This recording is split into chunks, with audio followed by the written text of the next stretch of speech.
Yes. This is 5 haiku from Mohammed, who can't be here this evening.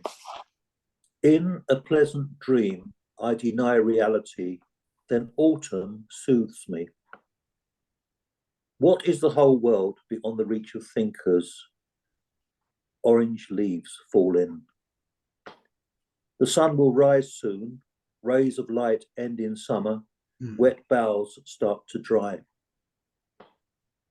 The fourth one, the pear tree stands tall, a story of permanence, fruits of my labor. 5, the shy girl dances, each step an invitation, feet measure gladness. I think they're fantastic haikus. They're lovely. They are.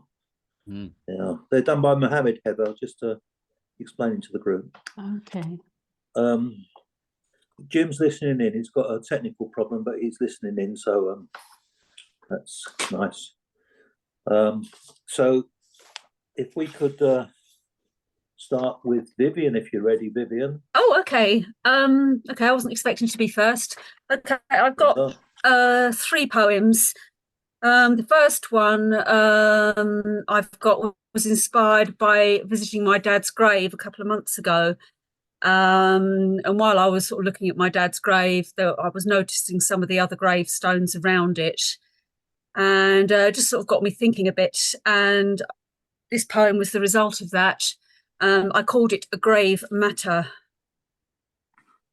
John Smith, born 1922, died 2002.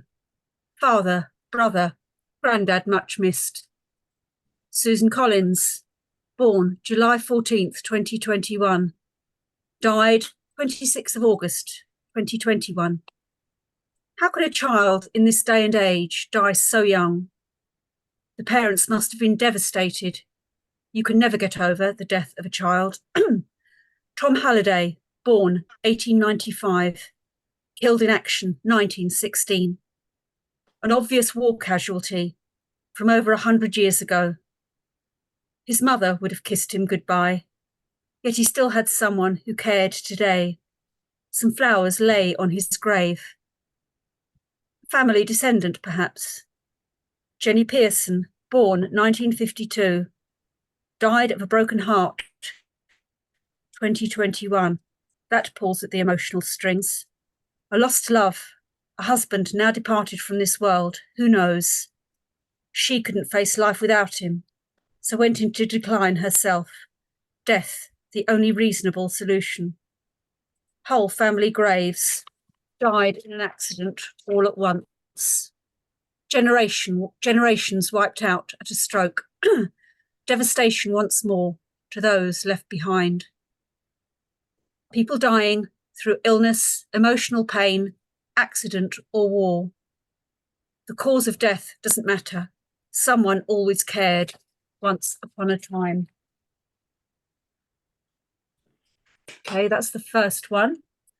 Second one is one I wrote a while ago, and it's probably while I was sitting in a queue or something. I can't remember the inspiration for it. Anyway, I called it Waiting. For what exactly? A bus, train, a lift to the station, a life-changing telephone call. Maybe you've got that job you've always wanted, or an illness you've been dreading. Wanted to wait confirmation. Waiting in for a parcel, the plumber or TV repairman, who, incidentally, didn't come. Auntie Mary coming for tea. Hanging around on a street corner for your date to arrive, or a lift home after a night out. Waiting for an important event to begin. Time always seems to slow down. Whether waiting for the shops to open or the bank to open its doors, it's training day again. Waiting is a skill. No easy way to do it. We just have to stand there and get on with it. Thank you very much, Vivian. Two lovely poems. The first one was very moving because it kind of linked, what could be simple inscriptions to what was happening to people. It was Yeah, it's I very, was just trying to imagine like their lifestyles. Have I got time for another one? yeah, surely. Yeah, Yeah. this relates to something. This relates to something personal. I've called it my apologies. Guilty as charged. That's me. I haven't done my duty as a parent. I should have done more, though more would never be enough. Looked after your every need, indulged, help you, left my life on the shelf till you had yours sorted. Yes, I am definitely guilty of not giving you enough, in the belief you would sort yourself out. There's been unnoticed, considerable damage, but never mind. I'm sure everything will be all right. Thank you. Concern and love is a double-edged sword there. Yeah, lovely. Anyway, Thank thank you you very much. Thank you. Thank you. Heather, have you got anything for us, please? Yes, I have one. Mhm. I attended this poetry workshop. Was it last week? Yeah, last week. And one of the prompts was think of an early memory, a real life early memory. And I called it Bright Summer's Day. My earliest memory of being beside my bedroom window, the open window through which the urge to escape came as inviting and strong as a sun's ray on a flower's petal, or a cool wind now sweeping a desert's land. I was in the 3rd year of my existence, when the air in my lungs suddenly screeched round a bend, no longer doing what it does, instead seemingly gliding towards its end. My mother, now sharing her fear, dashed forward, yet not as quick, you see, for I had already mounted the bed and onto the ledge with my face up at the blue sky, ready to leap. Then I felt her hands grasp my sides, violently tearing at me. How could she not grasp that the air beyond the pain was the saviour I sought, that loving shroud to cushion my complaints and curiosities about the world I now found myself in? Today, the memory of that curious summer's day remains as clear and bright as if merely a happenstance of yesterday. That bright summer's day when I yearned to fly away. Wow. That's it. That is beautiful. Very beautiful. That's gorgeous, Heather. I love that. Oh, thank And the you. way you cycle Yeah, it's back, lovely. you cycle back from a sun's ray on a flower's petal, and you go back to Beautiful. that again at the end. It's lovely, Thank you. beautiful, lovely imagery. Well, went down well with everybody, I think. Have you got any more for us, Heather? I'm late to the group because I was so busy on my WhatsApp. You can do part two. I've only got one out on the table. Yeah. So I could do one Okay. in part 2. Yeah, after a little tea break or Yeah. something. Because we've got loads of time tonight, because there's very few of us. That was lovely. Thank you very much. We've got now Nick, please. Right. Well, it is National Haiku Writing Month, or Yes. NaHaiWriMo, as it is called by people who have no poetic sensibilities whatsoever. Like condensing words. But yeah. So I've got a few haiku. Palpable tension. Low sun cuts silence. February dawns. 5 gulls bickering. An incensed coot ploughs in. The parakeets lay bets. Surveying his land, atop the broken tree stump sits the mighty Squirrel King. Sharp, strong, powerful, the crow's chisel hammer beak used to groom his mate. Not so mute today, the baritone grunt of the cob. My lake, mine.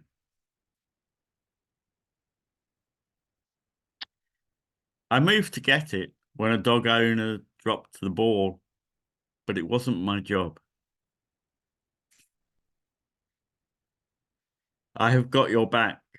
Crows on a memorial bench, ruffled tenderness. An unplanned rainy day. Time to edit yesterday's poems. Live the ebb and flow. And I think this is the last one. No, it's not. A couple more. As the gold sun sinks, converging raper trails like lovers returning. And what's become of winter? If global warming worsens, my favourite season. Lovely. Thank you, Nick. Oh, there is one more. Oh, good. Heron, hunched over, walking into her nest. Lugubrious bird. Lovely. Some things just lend themselves to haiku, don't they? Yeah, herons particularly. Herons do, yes. So lugubrious heron. Do you want to do any more, or you want to break? Or Well, I could do one. I just found it in the back of a notebook. Apparently I wrote it. It's in my handwriting. And it's called Splat. Okay, so that's the world outside. But what about the world within? The world where art and defecation truly coexist. The world where honesty and faith sit down, chew fat, get pissed, where we munge together Shakespeare's sonnets, add a touch of Byron, Keats, sieve everything through Eliot, add Larkin, beat, pop culture, rap, shake and sweat it out again, and then vomit on the wall. If all the world is on this wall, always, wallways, never, then here are wolves and a wild bird's call and calm and stormy weather. Heroes, witches, eye of newt, depression resting under leaves, triolets dancing to the lute, darkness threaded through the weave. There you go. Not sure what I was doing, probably drinking. interesting, Nick. Interesting. Munge together. I love that. It's a much better word than merge, isn't it? Munge together. Yeah. Is that a word you made up, or is that kind of Munge? Munge together. I think it's a real word. Is it? Okay. It's a nice word. I'll save that one. Munge together. It's like merging and lunging. Yeah. Yeah. Oh, I can see Jim now. That's nice. Jim with a red background. Peter, have you got anything for us? Yeah, I was going to read some poems by Mervyn Peake. He's more known for his Gormenghast trilogy now than his poetry. This is written in 1942. Digging a trench, I found a heart-shaped stone. Digging a trench, I found a heart-shaped stone. Freeing its surface of the loam, I held it so tenderly in my grimed palm.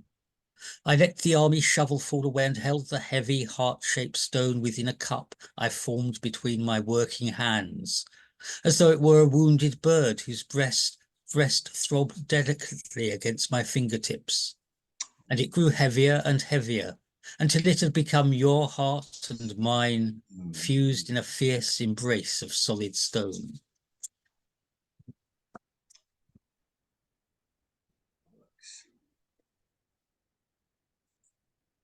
1946, this one was written. As a great town draws the eccentrics in. As a great town draws the eccentrics in, so am I like a city built of clay, where madmen flourish, for beneath my skin in every secret arch or alleyway that winds about my bones of midnight, they lurk in their rags, impatient for the call to muster at my breastbone and to cry for revolution through the capital.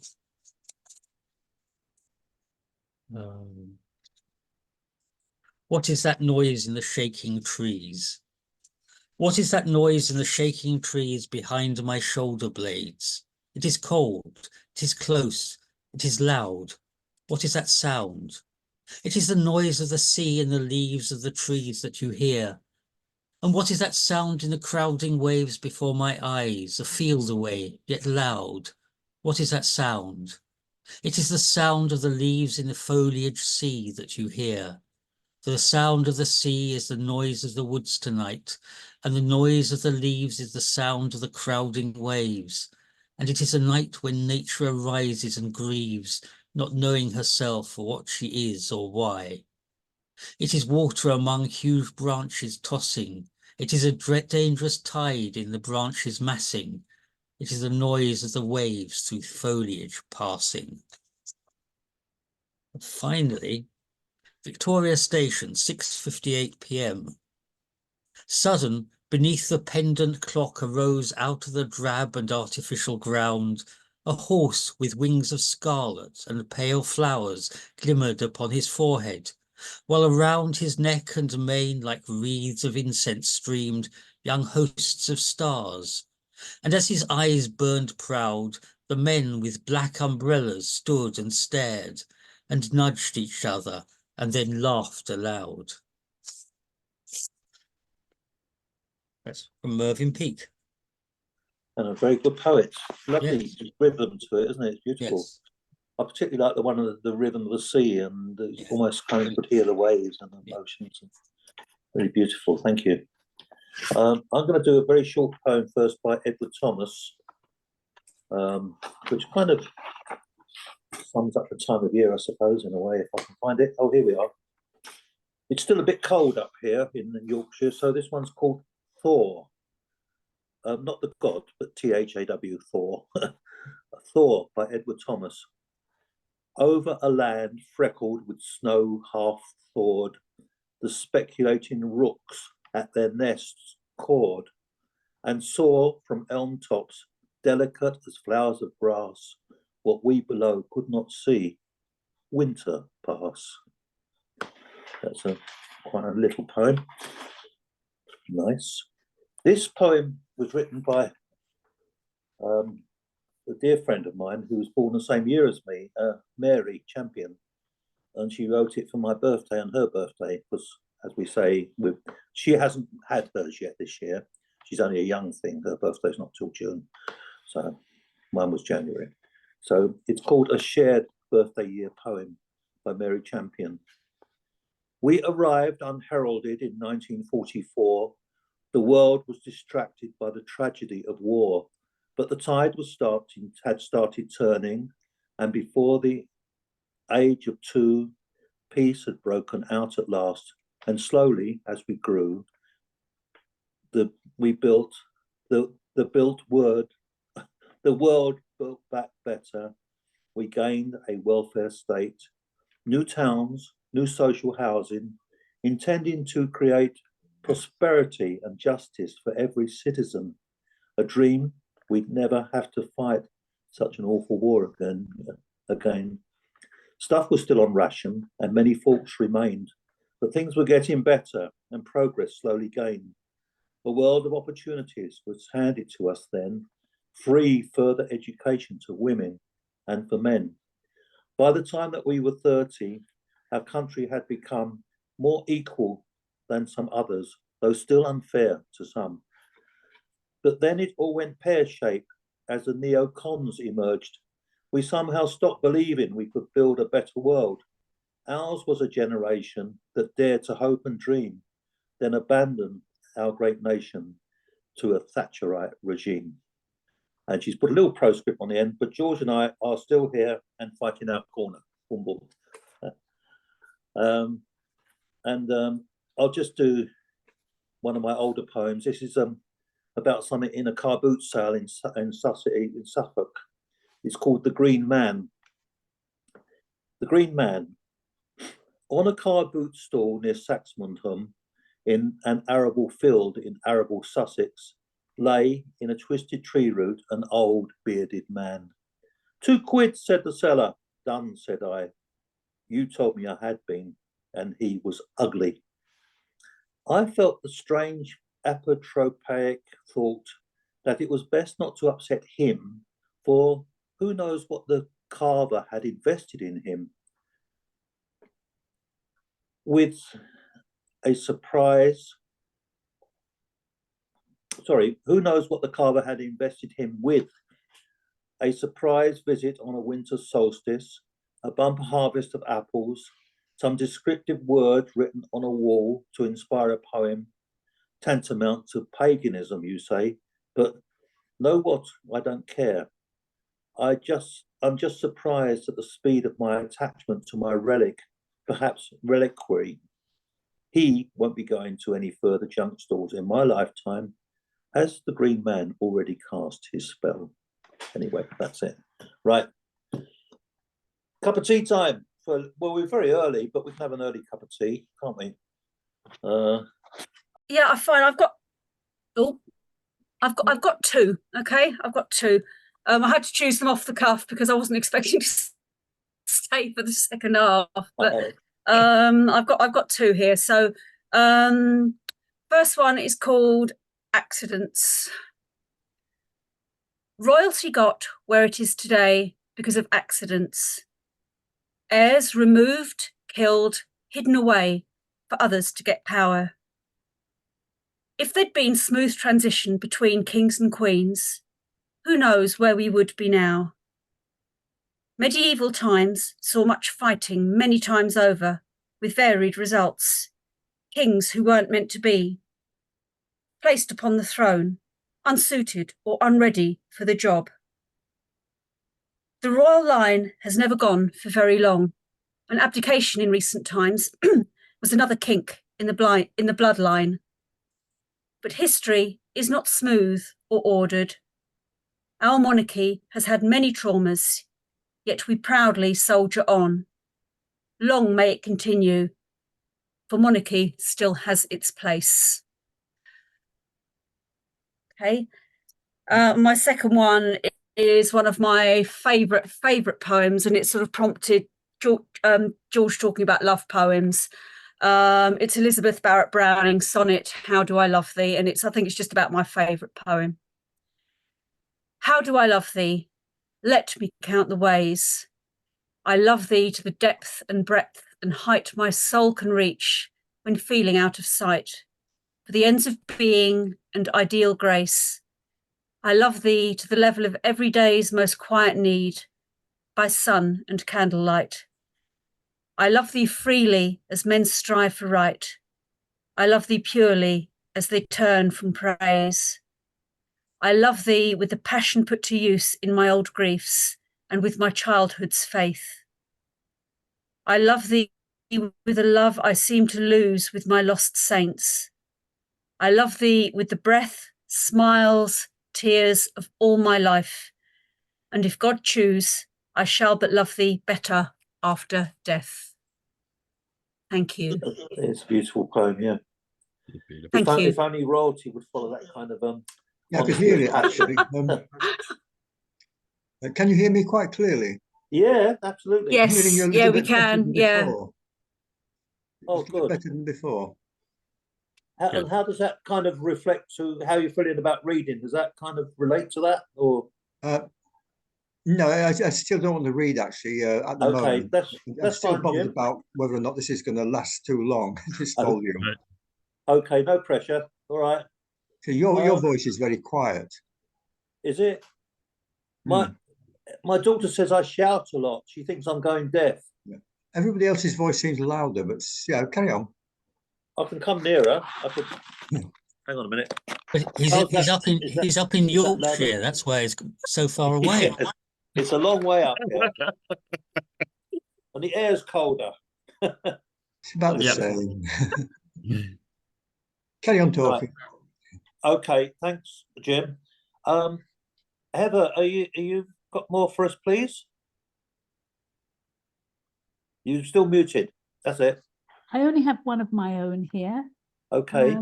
This one's called Old Medicine of Magic. Transform my will from this to that. Human no more, make me a cat. Seek and thus have, say my witch's brew. Sours sweet the taste and all natural its hue. Like soap the flavour now cleaning my tongue, cringed by its texture now trapped in the throng of older recipes to startle my change, a change that must, however, lame. Ceilings and skies now deaf to all pleas, some needles of death from which I now flee, lest further blight that was once bright. Forgive me my fears, but day has turned night. Promise me not that no scourge shall result, no person's breath shall cease my revolt. My body is mine, no science dictate, no relapsing of judgment as rats on a freight. Try as I must to find glamour anew, like a cat on a walk or a runway of views. No more shall I worsen this hurt. My olden day medicine is where I shall flirt. That was when my doctor tried to force me to take the jab. I wonder where that was coming from, because you made a nice link between science and magic and old beliefs. Have you got any? Do you want to read any more, or are you okay for now, Heather? I couldn't find anything in the book for now, so I'll just listen Okay. for now. Right. And I was looking forward to a Marxist diatribe, you know, dressed up as a poem, but we shall see. Nick, how you doing? I thought I'd read some poems by other people, but this is by Fleur Adcock, who I had the pleasure of having breakfast with last year. Bragging again. Which isn't anywhere near as exciting as it sounds, because I was on a residential course and she read to us and stayed over the night, and so we all had breakfast with Fleur Adcock in the morning. It wasn't at Tiffany's. No, at Garsdale, up near you. This is one that she read at her reading the previous night. She's an amazing lady. She's well into her 80s, not the next generation, not the next decade. Still travelled up to Garsdale on her own from London, and you know, just for the evening, just for one reading, and then went back again the following day. This is The Other Christmas Poem. Or you might prefer to read about the Christmas when, after all the hosting and feasting, we finally got the kids off to bed, and the rest of us, the grown-ups, if that's an accurate designation, opened up another case of wine and put on some Rolling Stones records.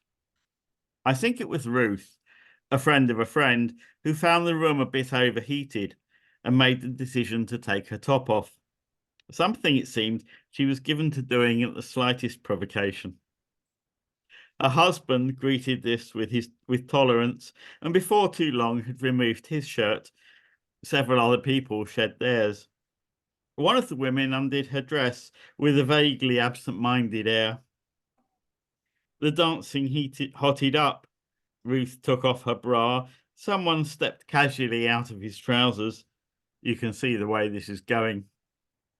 By the time Alex tiptoed upstairs for more wine from the stash in his study, the children, thank God, were sleeping soundly. He was the only adult in the house wearing so much as his underpants. Ah, what a memorable party.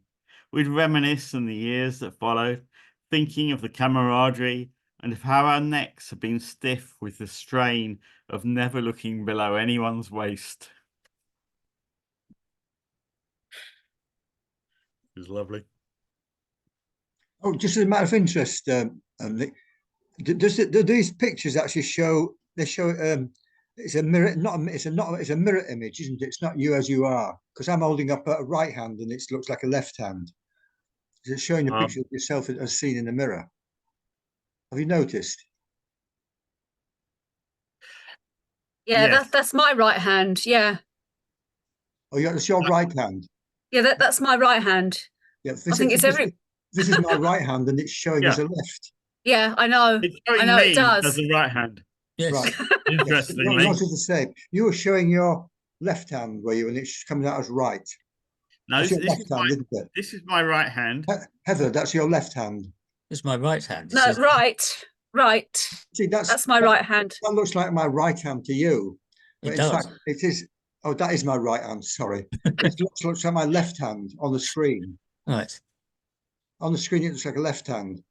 Yes, because it's like a mirror, I suppose. If you are, Yeah. Yeah, So it is that is, the same yeah. with all of you? That you're seeing, for instance, Heather, you're seeing you're holding up your left hand and it's showing it as right.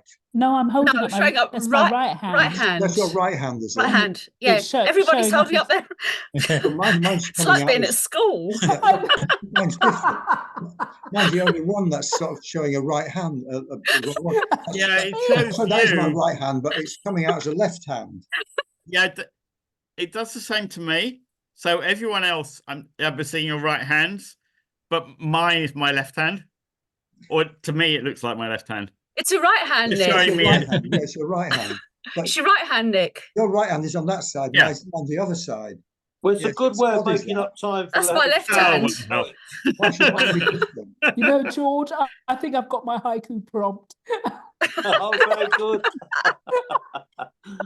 Very good. Anyway, Hold up your right hand. There he goes, 5. That's to That's start my with. right hand. Hold up And your it looks right like hand, yeah. on the screen, it looks like a left hand. I On know. the screen looks like Is that the a same with you? left. Just interested. Interested, no. I'm just interested. Does that show us your right hand, Nick? that's my right hand. Oh, right. That's That's my my left hand. And that's my left hand over here, just to That's confuse my you. left hand. And my right hand. I know, because I've got my This is wedding my ring on right it. hand. That's my left hand. That's my If you- left if you hand were with my standing wedding ring behind on me, it. if you were standing behind me, you would see it Yeah, differently. it's like you're standing like that. It's like you're standing like that. Yeah, I mean, if you're thinking of somebody coming towards you, he's throwing a left hand at you. In fact, I'm throwing a right hand. Peter's Oh my, what's Peter's, happened to Peter? Peter's transmuted into a cow. Oh my goodness. Oh. Hmm. Peter, Peter's come got back, all is the forgiven. tricks. Right, shall we continue? Yes. Oh Come out of dear. the magic So, box. George, have you got your right hand on your? Put that hand back on your head. Put the hand back on your. Is that your right hand on your head? No, that's my left hand on my head. Yeah. Well, that's yeah. So, you're standing that side. Yeah, that's your left hand. Yeah, Yeah, it's your that's left it. hand. Yeah, Oh, we're all happy now, are we? yeah, that's And your that's left my hand. right hand. That's your right hand there, but mine's different. And that's That's my right Nick, hand. you look like a I- bat. That's my right hand. I have just I'm just a switched. cool. Oh, dear. oh, I have just to- imaginary Roger, joined us now. I'm obsessive Hello, about possums. it. Please carry on. I'm closed down. I've just switched my view, so this is my right hand. Yeah. Can we continue, guys? Because It would be us rather ladies are nice, getting. actually, to hear some poetry. Yeah, I think so, because this from Mr. conversation has gone a Aldridge. bit off piece, hasn't it? Yeah. We're Where was pieced I? off. We get a bit pieced off. Indeed. Yes. Yes. Nick, So I got this book, which may or may not be forwards to you, but it's I Think We're Alone Now by Abigail Parry. Right. I got it in Beckenham this week.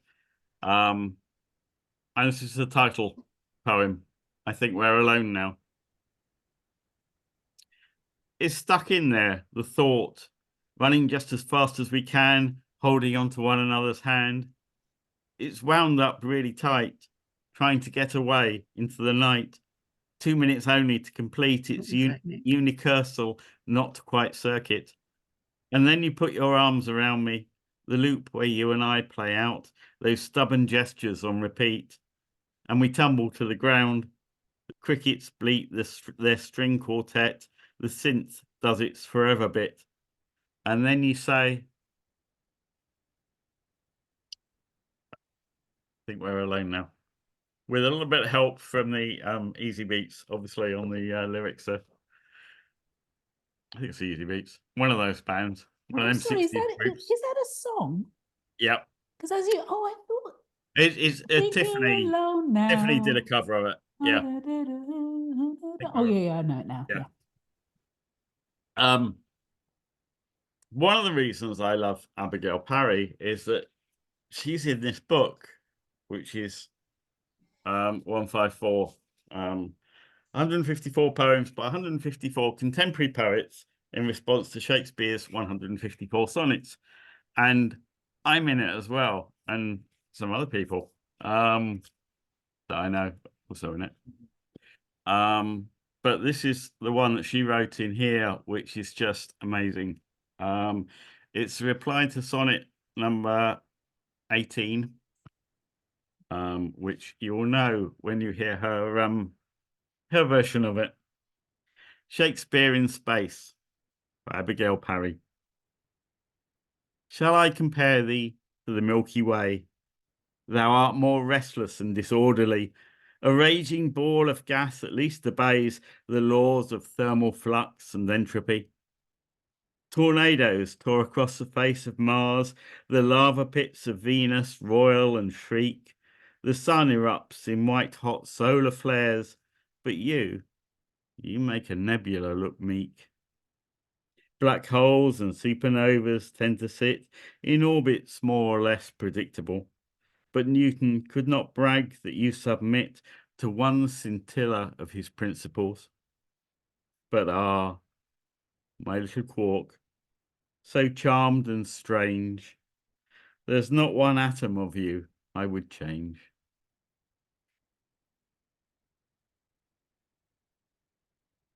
Did you find your sonnet in that book, Nick? Yeah, I could do. Could we hear it? It's not a sonnet. It's kind of a double sonnet Okay. because it's got like 28 lines. Right.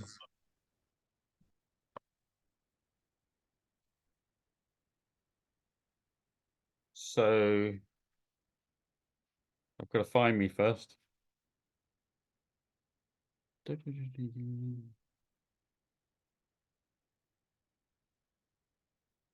I could remember the number, that'd be so much easier. Oh, there it is. It's right near the end. I got a very late one. I'm turning up late to the party. So the sonnet I was replying to, I'll read that first because it's not terribly famous, so you might not know what I'm going on about if I just read mine. Canst thou, O cruel, say I love thee not, when I against myself with thee partake? Do I not think on thee when I forget, am of myself all tyrant for thy sake? Who hatest thee that I do call my friend? On whom frown'st thou that I do fawn upon? Nay, if thou lovest on me, do I not spend revenge upon myself with present moan? What merit do I in my self-respect that is so proud thy service to despise, when all my best does worship thy defect, commanded by the motion of thine eyes? But love, hate on, for now I know thy mind. Those that canst see thou lovest, and I am blind. So basically, he's just been a bit pathetic, really. That was only 14 lines, not 28 lines. That was Shakespeare's. Oh, that's Shakespeare's, No. right. Okay. My reply Of course. was, I might prefer Wordsworth. So let me see. These questions deserve a thoughtful and sincere reply. Well, first, your lack of reserve is as manly as a butterfly, and I know your thoughts are for your art, so turning up here with 14 lines is never going to start to make amends for all those times you spent with your mates getting pissed. And as for my enemies, I know full well I can rely on you to stand firm amidst the host of yellow daffodils. And when you whine at everything, it's hard to spot where one sob stops and the next one starts to ring. itself out in non-stop soppy drops. So please, if you would win my heart, could you play a little hard to get? I know you are a desperate fart, but could you show some self-respect? So no, my love, for now I hope you'll come to know my mind is not satisfied by a fool who mopes. The point in being irresistible, you'll find, is not to seek out boggy ground where no resistance can be found. Brilliant. Little bit of a cento in there as well. Lovely. That's really nice. Thanks, Nick. Okay. Should we move on to Peter? Okay. This is my right hand. Yeah, very good. That's handy to know. Yes, Vivian read a poem out about the gravestones. So during the break, I went down and found Edgar Lee Masters' Spoon River Anthology. He's an American poet. It was first published in 1915, but he lets his people in the graveyard tell their own stories. So Franklin Jones, if I could have lived another year, I could have finished my flying machine and become rich and famous. Hence it is fitting the workman who tried to chisel a dove for me made it look more like a chicken, for what is all but being hatched, and running about the yard to the day of the block, save that a man has an angel's brain and sees the axe from the first. John M. Church.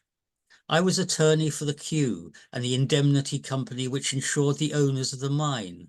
I pulled the wires with judge and jury and the upper courts to beat the claims of the crippled, the widow and orphan, and made a fortune thereat. The Bar Association sang my praises in high flown resolution, and the floral tributes were many, but the rats devoured my heart, and a snake made a nest in my skull. Margaret Fuller Slack. I would have been as great as George Eliot, but for an untoward fate. For look at the photograph of me made by Pennywit, chin resting on hand and deep-set eyes, grey too and far-searching. But there was the old problem. Should it be celibacy, matrimony, or unchastity? Then John Slack, the rich druggist, wooed me, luring me with the promise of leisure for my novel, and I married him, giving birth to 8 children, and had no time to write. It was all over with me anyway, when I ran the needle in my hand while washing my baby's things, and died from lockjaw, an ironical death. Hear me, ambitious souls, sex is the curse of life. And Nolt Hoheimer. I was the first fruits of the Battle of Missionary Ridge. When I felt the bullet enter my heart, I wished I'd stayed at home and gone to jail for stealing the hogs of Curl Trenery, instead of running away and joining the army.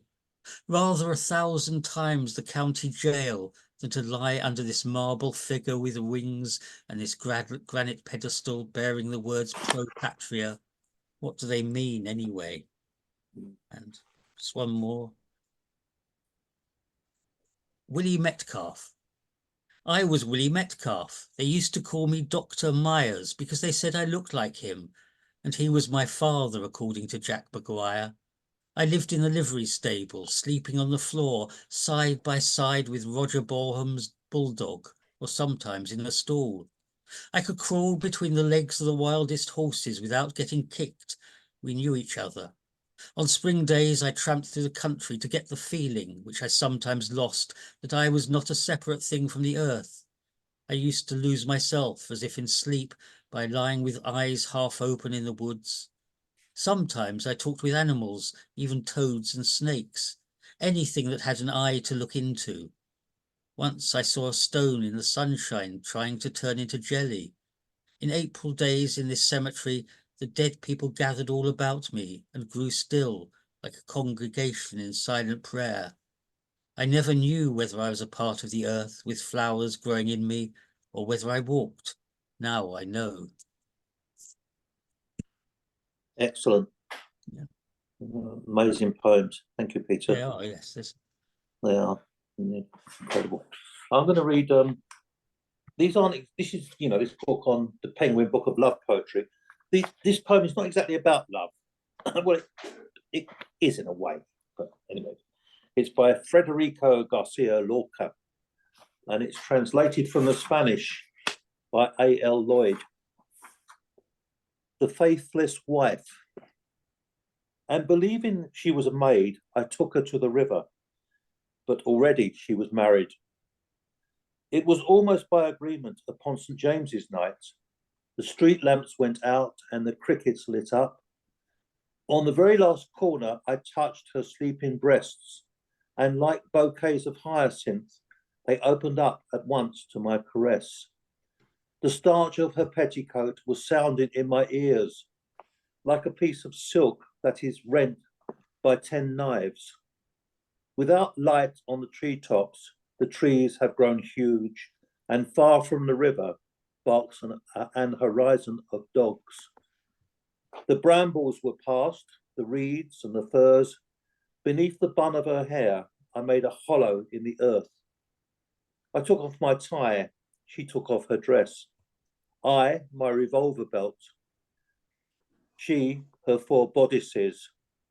Not spark-nard nor snail have a skin so smooth, nor do crystals shine so brilliant in the moon. Her thighs escaped from me like 2 startled trout, half full of cold and half full of light. By the best of all roads that night I galloped on a mother-of-pearl filly without bridle or stirrups. The things she said to me as a man I won't repeat. The light of understanding has made me discreet. I took her to the river, soared with kisses and sand.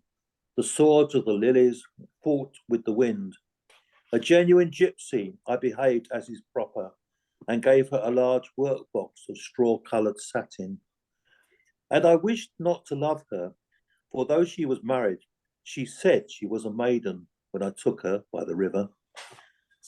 It's a bit different. And this is Brian Patton, a party piece.